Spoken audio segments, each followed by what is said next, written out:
Hello everyone. In previous class, we discussed what do you mean by data, what do you mean by information, and we also discussed the evolution of database. Now in this class, we are discussing the difference between computerized file processing and manual file processing. In previous class, we also discussed what do you mean by computerized file processing and what do you mean by manual file processing. Now in this class, we are discussing what are the main difference between computerized file processing and manual file processing. It is important for 5 marks. It is asked previous year annual examinations. You need to remember this difference between manual data processing as well as computerized file processing. Dear students, now ಇಂದಿನ ತರಗತಿ ಒಳಗೆ what you mean by data, data ಅಂದ್ರೇನು, information ಅಂದ್ರೇನು, evolution of database, ಅದರ ಜೊತೆ computerise file processing ಮತ್ತು manual file processing ಇವನ್ನ discuss ಮಾಡಿದ್ವಿ. ಇವತ್ತಿನ ಕ್ಲಾಸ್ ಒಳಗೆ ನಾವು difference between manual file processing ಮತ್ತು ಕಂಪ್ಯೂಟರೈಸ್ ಫೈಲ್ ಪ್ರೊಸೆಸಿಂಗ್ ಅಂದ್ರೆ ನಾವು ಮ್ಯಾನ್ಯುವಲಿ ಅಂದ್ರೆ ಇನ್ ಪರ್ಸನ್ ಯಾವುದೋ ಒಂದು ಫೈಲನ್ನ ಮ್ಯಾನುಪ್ಲೇಟ್ ಮಾಡಕತ್ರ ಅಂದ್ರೆ hard copy of files manipulate ಮಾಡಕತ್ರ, ಆ ಡೇಟಾ ಪ್ರೊಸೆಸ್ ಮಾಡಕತ್ರ, ಅದಕ್ಕೆ ಮತ್ತು ಅದರ್ ಸೇಮ್ ಇನ್ಫಾರ್ಮೇಷನ್ ಕಂಪ್ಯೂಟರ್ ಸಿಸ್ಟಮ್ಲಿಂದ ಮ್ಯಾನುಪ್ಯುಲೇಷನ್ ಮಾಡಿದ್ವಿ ಅಥವಾ ಪ್ರೊಸೆಸ್ ಮಾಡಿದ್ವಿಪ್ಪ ಅಂದ್ರೆ ಅವಕ್ಕೂ ಇರೋ ವ್ಯತ್ಯಾಸ ಏನು ಅನ್ನೋದನ್ನ ಡಿಸ್ಕಸ್ ಮಾಡೋಣ. These are the few difference between manual file processing and computerized file processing. Now I am going to be dictating all these difference. After that I am going to discuss what do you mean by this. The manual data processing, the volume of data which can be processed is limited. In manual file processing, the volume of data which can be processed is limited. In computerized file processing, very large volume of data can be processed. Means in manual file processing, the volume of data can be processed is limited in a given desirable amount of time. Means we are able to manipulate only lesser amount of information in manual file processing. File processing. With respect to computerized file processing, we are able to manipulate or we are able to process a huge amount of data in a desirable amount of time. That is the main difference between computerized file processing and manual file processing. One main difference, manual data processing ಒಳಗೆ ನನಗೆ huge amount of ಡೇಟಾನ ಕಡಿಮೆ time ಒಳಗೆ ಅಥವಾ ಕೊಟ್ಟಂತ time ಒಳಗೆ ಮ್ಯಾನುಪ್ಯುಲೇಟ್ ಮಾಡೋಕೆ ಆಗೋದಿಲ್ಲ. ಯಾಕಂದ್ರೆ ಅಲ್ಲಿ ಇನ್ಫಾರ್ಮೇಷನ್ ಭಾಳಷ್ಟು ಇರುತ್ತೆ. ಆ ಇನ್ಫಾರ್ಮೇಷನ್ ಇನ್ ಪರ್ಸನ್ ಅಥವಾ ಯಾವುದೋ ಒಬ್ಬ ಯೂಸರ್ ಅಥವಾ ಒಬ್ಬ ಪರ್ಸನ್ ಆ ಡೇಟಾನ ಮ್ಯಾನುಪ್ಯುಲೇಟ್ ಮಾಡಬೇಕಾಗಿರುತ್ತೆ. ಅದನ್ನ ಮ್ಯಾನುಪ್ಯುಲೇಷನ್ ಮಾಡೋಕೆ ನಮಗೆ ಹೆಚ್ಚಿಗೆ ಟೈಮ್ ತಗೊಳುತ್ತೆ, ಬಟ್ ಕಡಿಮೆ ಡೇಟಾ ಪ್ರೊಸೆಸ್ ಆಗುತ್ತೆ.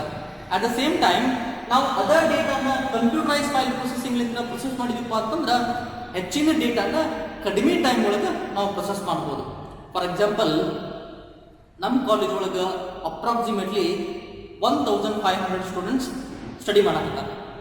ನಾವು ಎರಡು ಇನ್ಫಾರ್ಮೇಷನ್ ಮೇಂಟೈನ್ ಮಾಡಾಕ್ತೀವಿ ಅಂತ ತಿಳ್ಕೊರಿ, computerise file processing as well as manual file processing. ಅಂದ್ರೆ ನಿಮ್ಮ ಇನ್ಫಾರ್ಮೇಷನ್ ನೀವು ಏನೋ ನಮಗೆ ಅಡ್ಮಿಷನ್ ಟೈಮ್ನಾಗ ಕೊಟ್ಟಿದ್ದ ಇನ್ಫಾರ್ಮೇಷನ್ ನಾವು ಫಾರ್ಮ್ನಾಗ ಅಕ್ಸೆಪ್ಟ್ ಮಾಡಿರ್ತೀವಿ.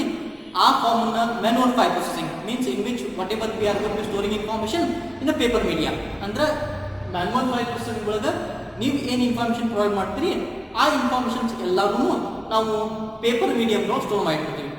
ನನಗೆ ಯಾರ್ದೋ ಒಬ್ಬ ಪರ್ಟಿಕ್ಯುಲರ್ ಸ್ಟೂಡೆಂಟ್ಸ್ ಅದು ಇನ್ಫಾರ್ಮೇಷನ್ ಬೇಕಾದಪ್ಪ ಅಂತಂದ್ರೆ ನಾನು ಅಪ್ರಾಕ್ಸಿಮೇಟ್ಲಿ 1500 ಅಪ್ಲಿಕೇಶನ್ಸನ್ನು ಸಾರ್ಟ್ ಮಾಡಬೇಕಾಗುತ್ತೆ. ನಾನು ಸಾರ್ಟ್ ಔಟ್ ಇದ್ದಪ್ಪ ಅಂತಂದ್ರೆ ನಾನು 1 by 1 ಚೆಕ್ ಮಾಡ್ಕೊಂಡು ಬರುತ್ತೆ. ಬಟ್ ಅದೇ ಇನ್ಫಾರ್ಮೇಷನ್ಸ್ ನಾನು ಕಂಪ್ಯೂಟರ್ ಒಳಗೆ ಸ್ಟೋರ್ ಮಾಡಿದ್ದೀನಪ್ಪ ಅಂತಂದ್ರೆ ಕೇವಲ ಫ್ರಾಕ್ಷನ್ ಆಫ್ ಸೆಕೆಂಡ್ ಒಳಗೆ ಆ ಪರ್ಟಿಕ್ಯುಲರ್ ಇನ್ಫಾರ್ಮೇಷನ್ ಸರ್ಚ್ ಮಾಡಿ ನಿಮಗೆ ಕೊಡ್ಬೋದು. ಅದು ಮ್ಯಾನುವಲ್ ಫೈಲ್ ಪ್ರೊಸೆಸಿಂಗು ಮತ್ತು ಕಂಪ್ಯೂಟರೈಸ್ ಫೈಲ್ ಪ್ರೊಸೆಸಿಂಗು ಇರೋ ಒಂದೇ ವ್ಯತ್ಯಾಸ. Second one, it requires a large quantity of paper. That is manual file processing. Computerized file processing, it requires a reasonable less amount of paper. Why it requires a large quantity of paper? Because in manual file processing, whatever you want to keep a record, those should be maintained in a paper media. For that, it requires large quantity of paper. ನಮಗೆ manual file processing ಒಳಗೆ ಹೆಚ್ಚಿನ paper ಬೇಕಾಗ್ತೈತಿ. ಎದಕ್ಕಂದ್ರೆ ನಾನು manual file processing ಒಳಗೆ ನೀವು ಯಾವುದೋ ಒಂದು record maintain ಮಾಡ್ಬೇಕಂದ್ರೆ compulsory ನಾವು ಪೇಪರ್ ಮೀಡಿಯಂ ಒಳಗೆ ಬರೆದಾಗಲಿ ಟೈಪ್ ಆಗಲಿ ಅದನ್ನ ಸ್ಟೋರ್ ಮಾಡಿರ್ತೀವಿ. ಅದಕ್ಕೆ ಅಲ್ಲಿ ನಮಗೆ ಹೆಚ್ಚಿನ ಪೇಪರ್ ಬೇಕಾಗ್ತೈತಿ.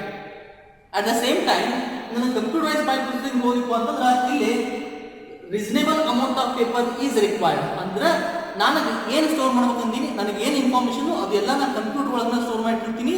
ಯಾವಾಗ ನೆಸೆಸಿಟಿ ಬೀಳ್ತೈತಿ ಅವಾಗ ಅಷ್ಟ ಅದನ್ನ ನಾನು ಪ್ರಿಂಟ್ ಔಟ್ ತಗೋತೀನಿ. ಅದಕ್ಕೆ ಇಲ್ಲಿ ಪೇಪರ್ ಕಡಿಮೆ ಬೇಕಾಗೈತಿ, ಇಲ್ಲಿ ಪೇಪರ್ಸ್ ಹೆಚ್ಚಿಗೆ ಬೇಕಾಗೈತಿ. ಅದು manual file processing computerise file processing ಇದು ಎರಡನೇ ವ್ಯತ್ಯಾಸ. ಇನ್ನು third one, the speed and accuracy at which job executed is limited. In manual file processing, the person is processing the data. For that, the job executed is very limited. Means it is not possible to manipulate huge amount of data in a lesser amount of time. That is the disadvantage in the manual file processing. But in computerized file processing, job executed is faster and accurate, in which we may able to get certain errors. But in computerized file processing, we are not able to get any errors. That is the third difference between manual file processing and computerized file processing. Speed and accuracy at which the job executed is limited. ಅಂದ್ರೆ ನನಗೆ manual file processing ಮಾಡಾಕತ್ತೀನಿ ಅಂದ್ರೆ ನನಗೊಂದು 100 applications ಒಳಗೆ ಒಂದು ಯಾವುದೋ student information ತೆಗೆದುಕೊಡು ಅಂತಂದ್ರೆ ನನಗೆ 100 applications check ಮಾಡಬೇಕು, ಇಂಡಿವಿಜುವಲಿ ಚೆಕ್ ಮಾಡೋದು. ಒಂದೇ ಅಪ್ಲಿಕೇಶನ್ ಹಿಡ್ಕೊಂಡು 100ನೇ ಅಪ್ಲಿಕೇಶನ್ ತನೂ ಚೆಕ್ ಮಾಡ್ಕೊಂಡು ಬರಬೇಕು. ನನಗೆ 100 ಅಪ್ಲಿಕೇಶನ್ಸ್ ಇದ್ದು ಫೈನ್, ನನಗೆ ಕೆಲವೊಂದಿಷ್ಟು ಕೊಟ್ಟಂತ ಟೈಮ್ ಒಳಗೆ ಮಾಡ್ಬೋದು. ನನಗೆ ಅಪ್ಲಿಕೇಶನ್ ನಂಬರ್ ಜಾಸ್ತಿ ಆದಪ್ಪ ಅಂತಂದ್ರೆ ನನಗೆ ಜಾಬ್ ಎಕ್ಸಿಕ್ಯೂಷನ್ ಡಿಫಿಕಲ್ಟಿ ಆಗುತ್ತೆ. ಅಟ್ ದ ಸೇಮ್ ಟೈಮ್ ನನಗೆ ಅಕ್ಯುರೇಸಿನೂ ಪ್ರಾಪರ್ ಆಗಿ ಸಿಗುದಿಲ್ಲ. ಅಂದ್ರೆ ಈಗ ನಮ್ಮ ಕಾಲೇಜ್ನಾಗ 2000 ಸ್ಟೂಡೆಂಟ್ಸ್ ಸ್ಟಡಿ ಮಾಡಾಕತ್ತಾರ, ಅದ್ರೊಳಗೆ ಯಾರು ಅಥ್ಲೀಟ್ ಅದಾರ ಅವ್ರದ್ದು ಇನ್ಫಾರ್ಮೇಶನ್ ಬೇಕಾಗಿತ್ತು ಅಂತ ತಿಳಿದಿ. ಯಾರು ಅಥ್ಲೀಟ್ ಅಂದ್ರೆ ಸ್ಪೋರ್ಟ್ಸ್ ಒಳಗೆ ಪಾರ್ಟಿಸಿಪೇಷನ್ ಹಿಂದಿನ ವರ್ಷ ಸ್ಪೋರ್ಟ್ಸ್ ಒಳಗೆ ಅವ್ರು ಏನೋ ಅಚೀವ್ಮೆಂಟ್ ಮಾಡಿದ್ರು ಅವ್ರದ್ದು ಇನ್ಫಾರ್ಮೇಶನ್ ಬೇಕಾಗಿತ್ತು ಅಂತಂದ್ರೆ ನಾ ಇಂಡಿವಿಜುವಲಿ ಎಲ್ಲ ಅಪ್ಲಿಕೇಶನ್ಸ್ ಚೆಕ್ ಮಾಡ್ಕೊಂಡು ಹೋಗ್ಬೇಕಾಗಿತ್ತು. ಎಲ್ಲ ಅಪ್ಲಿಕೇಶನ್ಸ್ ನನಗೆ ಅಪ್ಲಿಕೇಶನ್ಸ್ ಹೆಂಗೆ ಜಾಸ್ತಿ ಆಗ್ತವು ಹಂಗೆ ಟೈಮ್ ಕನ್ಸ್ಯೂಮಿಂಗ್ ಹೆಚ್ಚಿಗೆ ಆಗುತ್ತೆ. ಬಟ್ ಅಕ್ಯುರೇಸಿನೂ ಕರೆಕ್ಟಾಗಿ ಸಿಗೋದಿಲ್ಲ ಅಕ್ಯುರೇಸಿ.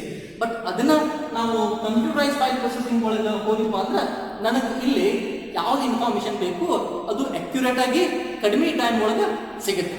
ಇದು third difference. The job execution, the speed and the accuracy at the job executed is limited in manual file processing. ಅಂದ್ರೆ ನಮ್ಗೆ ಸ್ಪೀಡ್, ನಾವು ಎಷ್ಟು ಫಾಸ್ಟ್ ಆಗಿ ಇನ್ಫಾರ್ಮೇಶನ್ ಪ್ರೊಸೆಸ್ ಮಾಡ್ತೀವಿ, ಎಷ್ಟು ಅಕ್ಯುರೇಟ್ ಆಗಿ ಪ್ರೊಸೆಸ್ ಮಾಡ್ತೀವಿ, ಅದು ಮ್ಯಾನ್ಯುವಲ್ ಫೈಲ್ ಪ್ರೊಸೆಸಿಂಗ್ ಒಳಗೆ ಲಿಮಿಟೆಡ್ ಆಗಿದೆ. ಅಂದ್ರೆ ನಾವು ಹೆಚ್ಚಿಗೆ ಟೈಮ್ ತಗೋತೀವಿ, ಕಡಿಮೆ ಇನ್ಫಾರ್ಮೇಶನ್ ಪ್ರೊಸೆಸ್ ಮಾಡ್ತೀವಿ. ಇಲ್ಲಿ ಕಡಿಮೆ ಟೈಮ್ ಒಳಗೆ ಹೆಚ್ಚಿನ ಇನ್ಫಾರ್ಮೇಶನ್ ಅಕ್ಯುರೇಟ್ ಆಗಿ ಪ್ರೊಸೆಸ್ ಮಾಡ್ತೀವಿ ಕಂಪ್ಯೂಟರೈಸ್ ಫೈಲ್ ಪ್ರೊಸೆಸಿಂಗ್ ಒಳಗೆ. ಇನ್ನು fourth difference, labour cost is high. In manual file processing labor cost is high because we require human being to manipulate data or manipulate information data in manual file processing. In person is able to manipulate data in manual file processing. For that we require more number of labors for manipulating the data in manual file processing. On other hand, in computerized file processing, labor cost is economical because we are using computer system, we require only one user. With help of that, we can able to process huge amount of information. That is the fourth difference between manual and computerized file processing. Manual file processing ಒಳಗೆ labour cost ಹೆಚ್ಚಿಗಿದೆ. Labour cost ಅಪ್ಪ ಅಂತಂದ್ರೆ for example ನಮ್ಮ college ಒಳಗೆ 4 ಮಂದಿ attender ಇದ್ರೆ 4 ಮಂದಿ attender ನಮ್ಮ ಡೇಟಾನ manipulation ಮಾಡಕ್ಕೆ ಅದ. ನಾವು ಮ್ಯಾನ್ಯುವಲ್ ಫೈಲ್ ಪ್ರೊಸೆಸಿಂಗ್ ಮೇಂಟೈನ್ ಮಾಡಕತ್ತೀವಪ್ಪ ಅಂದ್ರೆ ಎಲ್ಲರೂ ಇಂಡಿವಿಜುವಲಿ ಅಥವಾ ಮ್ಯಾನ್ಯುವಲಿ ಮೇಂಟೈನ್ ಮಾಡಕತ್ತಪ್ಪ ಅಂದ್ರೆ 4 ಜನ ಬೇಕು. ಒಬ್ರು ಕ್ಲರ್ಕ್ ಡೆಸಿಗ್ನೇಷನ್ ಬೇರೆ ಬೇರೆ, ಎಲ್ಲವನ್ನೂ ಒಬ್ರು ಬೇರೆ ಬೇರೆ ಮೇಂಟೈನ್ ಮಾಡ್ತಾರೆ. ಸ್ಕಾಲರ್ಶಿಪ್ ಮೇಂಟೈನ್ ಮಾಡೋರು ಒಬ್ರು ಬೇರೆ, ಒಬ್ರು ಫೀಸ್ ಕಲೆಕ್ಷನ್ ಮಾಡೋರು ಒಬ್ರು ಬೇರೆ, ಒಬ್ರು ಸ್ಟೂಡೆಂಟ್ ಇನ್ಫಾರ್ಮೇಶನ್ ಮೇಂಟೈನ್ ಮಾಡೋರು ಒಬ್ರು ಬೇರೆ. ಇದು 3 ಡಿಫ್ರೆಂಟ್ ಯೂಸರ್ಸ್. ಅಂದ್ರೆ ಸ್ಟೂಡೆಂಟ್ ಇನ್ಫಾರ್ಮೇಶನ್ ಮ್ಯಾನೇಜ್ಮೆಂಟ್ ಮಾಡಕ್ಕೆ 3 ಎಂಪ್ಲಾಯಿಗಳು ಅದಾರ, 3 ಲೇಬರ್ಸ್. ಬಟ್ ಇದನ್ನ ಸೇಮ್ ನಾವು ಕಂಪ್ಯೂಟರೈಸ್ ಫೈಲ್ ಪ್ರೊಸೆಸಿಂಗ್ ಅಂತ ಮೇಂಟೈನ್ ಮಾಡಿದ್ವಿ ಅಂದ್ರೆ ಕೇವಲ ಒಂದು ಕಂಪ್ಯೂಟರ್ ಸಿಸ್ಟಮ್ ಒಬ್ಬ ಯೂಸರ್ ಇದ್ರೆ ಸಾಕು, ನನಗೆ ಆ ಇನ್ಫಾರ್ಮೇಶನ್ಸ್ ಎಲ್ಲಾನು ಮ್ಯಾನುಪ್ಯುಲೇಟ್ ಮಾಡಕ್ ಸಾಧ್ಯತೆ. ಅದು ಫೋರ್ತ್ ಡಿಫರೆನ್ಸ್. ಇದರೊಳಗೆ ಲೇಬರ್ ಕಾಸ್ಟ್ ಹೆಚ್ಚಿಗಿರುತ್ತೆ ಮ್ಯಾನುವಲ್ ಫೈಲ್ ಪ್ರೊಸೆಸಿಂಗ್ ಒಳಗೆ. ಕಂಪ್ಯೂಟರೈಸ್ ಫೈಲ್ ಪ್ರೊಸೆಸಿಂಗ್ ಒಳಗೆ ಲೇಬರ್ ಕಾಸ್ಟ್ ಕಡಿಮೆ ಇರುತ್ತೆ, ಅಂದ್ರೆ ಎಕನಾಮಿಕಲ್. ನನಗೆ ಒಬ್ಬ ಯೂಸರ್ ಒಂದು ಕಂಪ್ಯೂಟರ್ ಸಿಸ್ಟಮ್ ಇದ್ರೆ ಸಾಕು, ಎಷ್ಟು ಬೇಕಾದ ಇನ್ಫಾರ್ಮೇಶನ್ ಮ್ಯಾನುಪ್ಯುಲೇಟ್ ಮಾಡಬಹುದು. ಇನ್ನು fifth last difference, the storage medium is paper. In manual file processing, storage medium is paper. In computerized file processing, storage medium is secondary storage devices. Secondary storage devices means in manual file processing, if you want to keep a record, those records must be stored on a paper media. Paper medium. For that, it requires large amount of paper. It requires large amount of paper. In computerized file processing, whatever the information which you want to store, that should be stored on a secondary storage medium. Secondary storage medium. ನನಗೆ manual file processing ಒಳಗೆ ನೀವು ಯಾವುದೇ record store ಮಾಡಬೇಕು ಅಥವಾ record maintain ಮಾಡಬೇಕು ಅಂದ್ರೆ compulsory ಆ ರೆಕಾರ್ಡನ್ನು ನಾವು ಪೇಪರ್ ಒಳಗೆ ಸ್ಟೋರ್ ಮಾಡ್ತೀವಿ. ಪೇಪರ್ ಒಳಗೆ ಟೈಪ್ ಮಾಡಾಗಲಿ ಅಥವಾ ಪೇಪರ್ ಒಳಗೆ ಬರೆದು ಕೊಡೋದಾಗಲಿ, ಆ ಮೂಲಕ ನಾನು ಇನ್ಫಾರ್ಮೇಷನ್ನ ಸ್ಟೋರ್ ಮಾಡ್ತೀನಿ. ಬಟ್ ಕಂಪ್ಯೂಟರೈಸ್ ಫೈಲ್ ಪ್ರೊಸೆಸಿಂಗ್ ಒಳಗೆ ಹಂಗಲ್ಲ, ನಂದು ಸೆಕೆಂಡರಿ ಸ್ಟೋರೇಜ್ ಡಿವೈಸ್ ಇರುತ್ತೆ.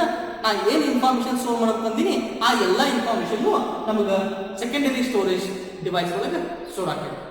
These are all the difference between manual file processing or manual data processing and computerise data processing.